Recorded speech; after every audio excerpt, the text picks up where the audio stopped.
Mas lalo pa nga raw dapat maghanda dahil ganito rin ang eksena bago sumabog ang bulkan noong 1984. Nasa gitna ng aksyon si Jun Loyola. 5 araw ng tahimik ang bulkang Mayon. Sa nakalipas na magdamag, walang volcanic earthquake o pagyanig na naitala ang PHIVOLCS, ang rockfall event o yung pagguho naman ng mga bato. Mula sa bunganga ng bulkan, aapat lang. Kung nitong mga nakalipas na araw ay mahigit 1 toneladang sulfur dioxide o gas ng bulkan ang nailalabas nito kada araw, ngayon umabot na lamang sa 569 tons per day. Pero sabi ng PHIVOLCS, mas nakakatakot daw ang ganitong sitwasyon ng bulkan. Ngayon, nag-iipon siya ng pressure. Pag sapat na ulit yung pressure, tutulak na naman niya yung una. Kaya lang, kung gaseous yung tinutulak niya, magre-result yun ng pagputok na. Kinukumpara din ng PHIVOLCS ang inaasal ngayon ng bulkan sa nangyaring Mayon eruption noong Setyembre din ng taong 1984. Matapos kasi mag-alboruto ang bulkan noong 1984, 2 linggo muna itong nanahimik bago nagkaroon ng malakas na pagsabog. Umabot daw sa 14 kilometers ang taas ng ash explosion at may mga nagliliparang mga pyroclastic flow o may init na bato mula sa bulkan. Dito rin nabuo ang Southeast Quadrant Slope na siya ring tutumbukin ng mga ilalabas ng bulkan. Ito ang mga bayan ng Santo Domingo, Daraga, Kamalig at Legazpi City. Tinitingnan pa natin kung aabot ba dun sa mas malakas na eruption. Kasi yung 84 na behavior is a guide. Pero tinitingnan pa rin natin sa araw-araw na kinikilos ng Mayon. Kaya naman ang mga residenteng nasa evacuation centers, mas ramdam ang kaligtasan dito. Ayaw muna namin bumalik, gawa ng maanuan bulkan, diferensya. Takot? Natatakot kami. Delikado pa, sir. Kaya Dito muna kami sa evacuation. Pag maano na yan, uwi na rin kami. pero kahit nagbabadya ng sumabog anumang oras, hindi pa naman daw itataas ang PHIVOLCS sa Alert Level 4 ang kasalukuyang Alert Level 3. Wala pa raw kasing nangyayaring malakas na pagyanig. At bagamat paubos na ang pondo ng lokal na gobyerno sa Albay, tiniyak nila na hindi mawawala na rasyon ng pagkain ang mga evacuees na higit 11,000 pamilya na. Mula Albay, umaaksyon, Juleola, News 5. Tuloy pa rin naman ang mga klase sa ilang paaralan sa Albay kahit nakisiksik dito ang ilang evacuees. Ang ilang mag-aaral kung hindi sa stage, sa mga tent o ilalim ng puno nagkaklase. Umaaksyon sa Albay si Romel Lopez. Tuloy pa rin ang klase dito sa Tabaco National High School. Yun nga lang ang ibang estudyante, sa kyos na lang na ito nagkaklase. Ang problema kasi, lagpas kalahati sa 145 classroom na eskwelahan ang ginagamit bilang evacuation center. Alternate shifting schedule. Ibig sabihin, kung may klase ngayon ang 2 grade level, bukas naman yung 2 na grade level. 81 paaralan ang nasa loob ng danger zone sa buong probinsya at di pwedeng gamitin. Kaya mga lumikas sa mag-aaral na ito sa Tabaco City, kung hindi sa stage, sa ilalim ng puno sa tulong ng ilang tolda nagkaklase. Iisang tent pa lang kasi mula sa UNICEF ang nakakarating sa lugar. Patuloy ang panawagan ng LGU Albay para sa karagdagang tents para magamit ng mga mag-aaral. Tinatayang nasa 55,000 estudyante na ang apektado ng pag-alboroto ng bulkan. Kasi ang concentration ng mga bata kulang. Kailangan kasi nila classroom talaga para magkaroon ng concentration and thorough teaching. Samantala, 1 taong bata naman ang kinumbulsyon sa isang evacuation center sa Kamalig, Albay. Lang, taas lang ang mata. Kailan pa po siya nag-event? Ngayon lang po. Buti na lang at kada evacuation center sa Albay may medical station at agad namang naihatid ng ambulansya sa ospital ang pasyente. Umaaksyon, Romel Lopez, News 5. Sa kaugnay na balita, sa susunod na linggo na raw, posibleng ilabas ng Albay government ang Special Access Card para sa mga mag-asawang evacuee. Ang maibigyan, magkakaroon ng libreng 3-hour stay sa mga motel. Matatanda ang ilang mag-asawang nahuling nagtatalik sa evacuation center. Pero bago mabigyan ay saasalang muna sila sa interview para mapatunayang mag-asawa nga sila. Sa babae lang din ibibigay ang access card para walang mabitbit na ibang sa motel si Mister. Bukod sa pag-unawa sa personal na pangangailangan, paraan din daw ito para di na bumalik sa danger zone sina Mr. at Mrs. para lang sa kanilang private moment. Agarang aksyon para solusyonan ang climate change. Yan ang hiling ni Pinoy sa pagdalo niya sa Climate Change Summit sa New York. Pero kahit nasa Amerika, di pa rin nakatakas sa mga nambabatikos ang Pangulo. Mula New York, umaaksyon si Royce Snagit.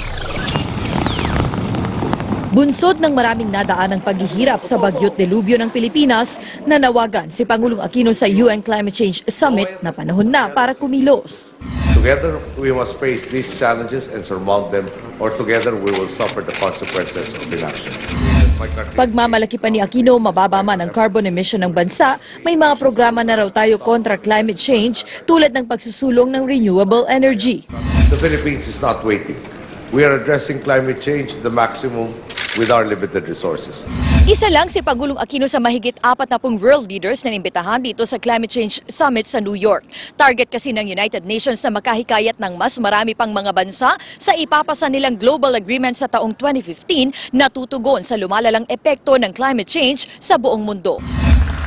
Pagkatapos ito, dumalo naman sa Open Forum sa Columbia University si Pinoy, pero sa kalagitnaan nito, kinantsawan si Aquino ng isang babae tungkol sa term extension.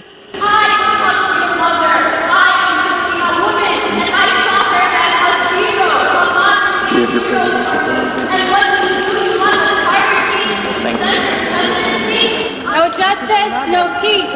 Stop the killing. Sa panayam kay Aquino matapos ang insidente, ipinagkibit-balikat lang niya ang nangyari.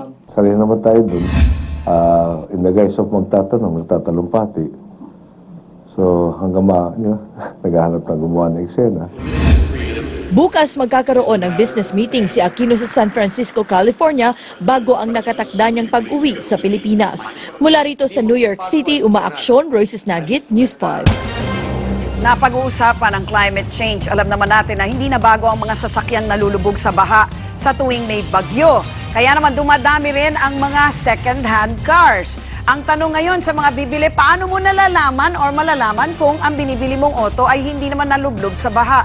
Yan ang balitang inaksyonan ni Jester De Los Santos.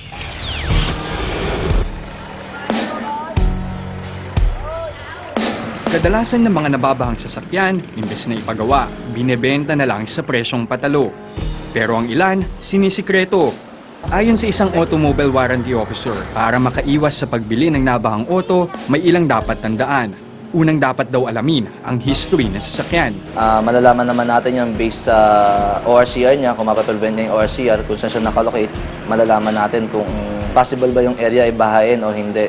Palatandaan din kung masangsang ang amoy ng loob nito. Amoy na parang nabubulok o amoy putik, yun yung amoy na yun. Kasi nagsisirculate yan. Matagal talaga mawala ang amoy ng sasakyan kahit anong gawin mong klaseng perfume.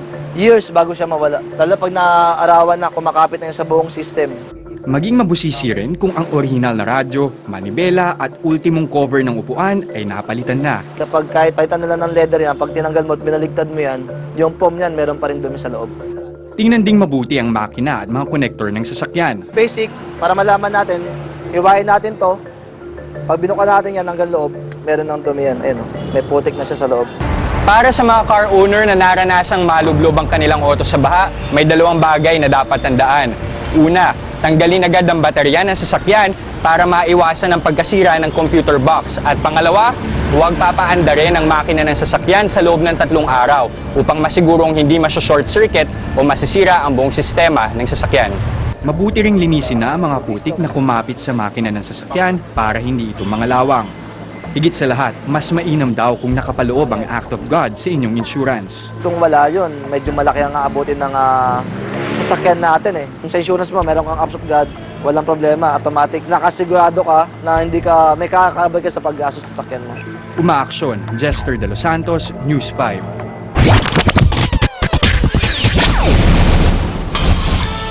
Action sports naman mga kapatid, 3 medalya na ang nasusungkit ng Pilipinas sa Wushu sa Asian Games. Ang isa nga dyan, birthday gift na rin para sa isa nating atleta. Nasa gitna ng aksyon sa South Korea, si Chiki Roa Puno. Diretsong sipa sa mukha nga agad ibinungad ni Jean-Claude Saclag sa kalabang Indian sa under 60 kg category ng Sanda sa Wushu semifinals kagabi. Is going to the finals. Dahil sa 2-round win, pasok si JC sa finals. Pero kanina, nang ibabaw ang mas agresibong estilo ni Zhao Fuxiang ng China. Kahit bugbog ang binti at paa, pinakita pa rin ni Saclag ang tapang at halos puro suntok pa rin ang kalaban. Yun nga lang kulang ito para masungkit ang panalo. Okay lang, kahit natalo, basta binigay ko naman yung best ko. Hindi ako makasipa sa ng maayos, masakit lahat ng pa ako. Gusto ko talagang maranasan maging champion, pero wala, kulang yung experience. Magaling pa rin yung China. May nakuha naman siyang silver medal, regalo na rin para sa kanyang birthday bukas. Bronze naman ang nakuha ni Francisco Solis matapos matalo sa semifinal round. Na-sweep ng Wushu powerhouse China ang 4 na ginto. Aminado naman ang ating silver medalist sa Chai Chi Chan event ng Wushu kung gaanong kahirap daigin ang powerhouse team. China is number 1, especially sa Wushu po. That's why maganda na po pag nakakuha na ako ng silver. Mas maganda naman ang pinakita natin sa Incheon Games kumpara sa nakaraang Asiad. Ang pinagdala natin, naka-2 silver, 1 bronze. Compared to last SEA Games, tabi sa Guangzhou, we only get 1 bronze, ano? Sa boxing, lusot ang ating pambato sa bantamweight na si Mario Fernandez nang maka 3-0 sa kalabang Thai sa round of 32. Yes, Fernandez wins. Kinumpirma naman ng Philippine Medical Team na ligtas ang delegasyon sa lunch pack sa nakitaan ng salmonella. Very careful with what they eat. Umaaksyon mula Incheon, Korea, Chikiro Wapuno, News 5. Posibleng i-forfeit muna ng Emilio Aguinaldo Generals at Mapua Cardinals ang sunod nilang laban. Tig-4 lang kasi ang natitirang players ng Generals at Cardinals matapos isuspindi ang 17 nilang manlalaro. Inihihirit naman ni Mapua coach Atoy Ko na ideklarang persona non grata si John Tayongtong ng EA dahil sa pananapak ng player. Depensa naman ni EA coach Jerry Esplana. Mabait na bata si Tayongtong at naudyok lang kaya napasuntok. Nanginayang din si Esplana dahil gusto sanang patunayan ng Generals na kaya nilang lumaban sa kabila ng mga issue sa team. Mas lalo naman daw naging gutom ang Azkals sa kampyonato matapos ang pagkatalo sa Challenge Cup at Peace Cup. Nangako si team manager Dan Palami na babawi ang Azkals sa darating na Peace Cup sa Nobyembre sa Vietnam. At kahit natalo sa 2 torneo, mas naging solido raw ang sama ng Philippine team. Magiging bentahe rin ng Azkals ang dami ng players nila na naglalaro sa United Football League. Higit 1 milyong residente sa Syria lumikas papuntang Turkey dahil sa patuloy na kaguluhan. Airstrike ng US laban sa terrorist group ISIS sa Syria nagpatuloy. Lalaki sa Australia na suspect sa pananaksak ng 2 pulis patay matapos mabaril. Suspect konektado mano sa grupong ISIS. At sa Happy News, gusto mo bang makakita at makahawak ng penguin?